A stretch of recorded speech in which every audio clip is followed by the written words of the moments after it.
a permanent security vassal of the United States. Harry Enten is out front to tell me something I don't know. And there is a lot.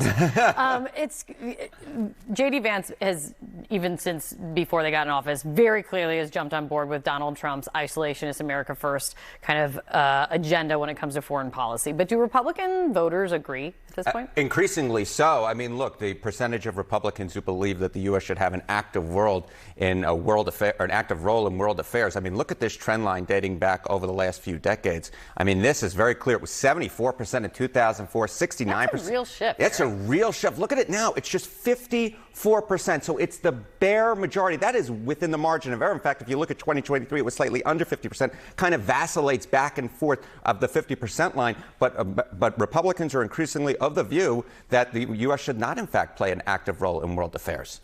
And J.D. Vance was also commenting in this interview on the Iraq war, suggesting that it could have been avoided if the Europeans had been a little more independent. What did you find about sentiment on that war? Yeah, I remember we were talking in the break. I remember when the Iraq war started, there were so few Republicans who were opposed to us going into the Iraq war. It was just 5% who opposed the U.S. going into Iraq. And now you look and you see what percentage of Republicans, in fact, say that it was not worth it.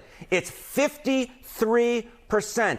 I never thought, Kate Baldwin, that I would see the day in which a majority of Republicans said it wasn't worth it to go to Iraq, especially considering where Republicans were at the start of the Iraq war. The president saw a lot of support from veterans, and obviously in the election. How are veterans feeling about him today? Yeah, so look, I'll tell you something that you don't know, Kate Baldwin. And that is this. You might say, okay, with the more dovish Republican Party, maybe veterans would be less supportive of Republicans. That is not the case at all. If you look at the exit polls, compare 2004, which was right near the start of the Iraq war, to where we are right now, the 2024 election, veteran support for Donald Trump was about twice as large, his margin among veterans, than it was for George W. Bush. I looked at every exit poll I could find this century, and what you see is that George W. Bush, Donald Trump received more veteran support than any other Republican for president. That is fascinating, something I did not know.